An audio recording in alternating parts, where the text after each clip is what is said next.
बृहदारण्यक उपनिषद में हम जब चर्चा करते हैं तो तीसरे अध्याय में कथा आती है। महाराज जी बड़ा उसमें गार्गी का संवाद है, शास्त्रार्थ याज्ञवल्क्य जी के साथ तीसरे अध्याय में।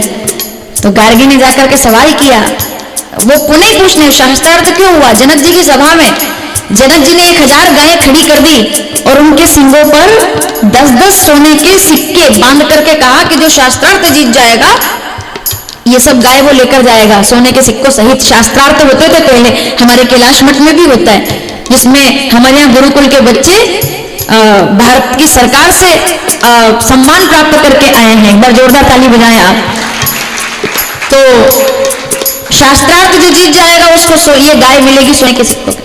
तो याद सब महात्मा, सब बड़े बड़े शास्त्र करने वाले, शास्त्रार्थ करने वाले शास्त्री, बड़े बड़े विद्वान आए, सब एक दूसरे की तरफ देखने लगे। और इसके पहले कि कोई कुछ कहता, याज्ञवल्क्य जी आए और याज्ञवल्क्य जी ने आकर के अपने शिष्यों से कहा कि काम करो, जितनी गायें हैं सब ले जाकर के मेरे आश्रम में बांध दो, उधर ले जाकर बांध दो। तो सबने कहा क्यों भाई? उन्होंने कहा क्योंकि मेरे से ज्यादा ज्ञानी सभा में और कोई है ही नहीं, मैं चुनौती देता हूं। तो सब एक दूसरे की तरफ देख रहे, तभी गार्गी आई। गार्गी ने आकर के कहा मैं बात करना चाहती हूँ, शास्त्रार्थ तो क्या मैं करूं, कुछ प्रश्न है मेरे। बोले क्या प्रश्न है? तो गार्गी ने पूछा था कि ये धरती हम लिखते हैं इसका आधार जल है, तो बहुत लंबा संवाद है, जल का आधार कौन है? तो याज्ञवल्क्य जी उनकी जिज्ञासा शांत करके कहते हैं जवाब सुनिएगा, जल का इसका आधार कौन है? जल किससे उत्प्रोत है? अरे भाई धरती जल से है ना, तो जल किससे उत्प्रोत है? तो याज्ञवल्क्य जी जवाब देते हैं, बोले जल वायु से उत्प्रोत है, वायु से ही जल निर्माण होता है, वायु ही उसका कारण है। अच्छा तो वायु किससे ओतप्रोत है? तो उन्होंने कहा वायु अंतरिक्ष से ओतप्रोत है, उसका कारण वो है। तो अच्छा अब शास्त्रार्थ चल रहा है, सवाल जवाब हो रहे हैं, समझ रहे हैं आप? भारत की विदुषियां, किन विदुषियां के देश है? गार्गी, लोपामुद्रा, सती अनुसुईया जैसी बड़ी बड़ी साध्वियां विदुषियां इस देश के अंदर हुई है। तो उन्होंने कहा अंतरिक्ष का आधार कौन है, उनको किससे ओतप्रोत है? तो बोलते अंतरिक्ष, तो अब वो आगे बढ़ गए, बोले नक्षत्र लोक से ओतप्रोत है।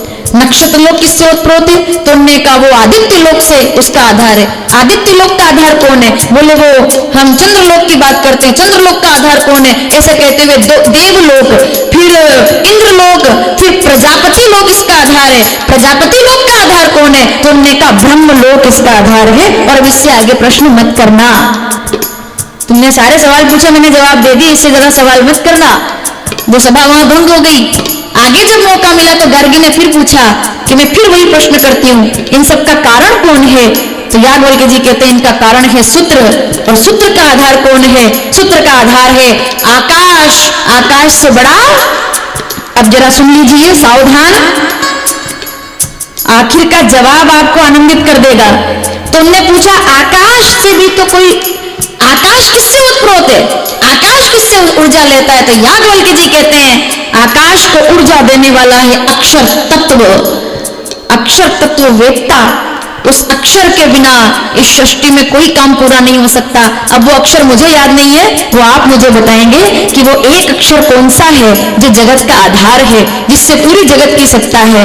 वो केवल एक अक्षर जो किसी मंत्र के सामने ना लगे तो मंत्र पूरा नहीं माना जाएगा। वो एक अक्षर अगर भगवान के सामने ना लगे तो भगवान भी पूजा को स्वीकार नहीं करेंगे। अब मुझे याद नहीं है, वो अक्षर आप मुझे बताएंगे, वो एक अक्षर। और वो ऐसा नहीं बताएंगे जैसे कल बैठे थे, मुझे तो याद नहीं है वो कौन सा एक अक्षर। अरे बहुत बड़े सवाल का जवाब है ये, एक अक्षर, एक अक्षर, केवल एक अक्षर पर पूछता चल रही है।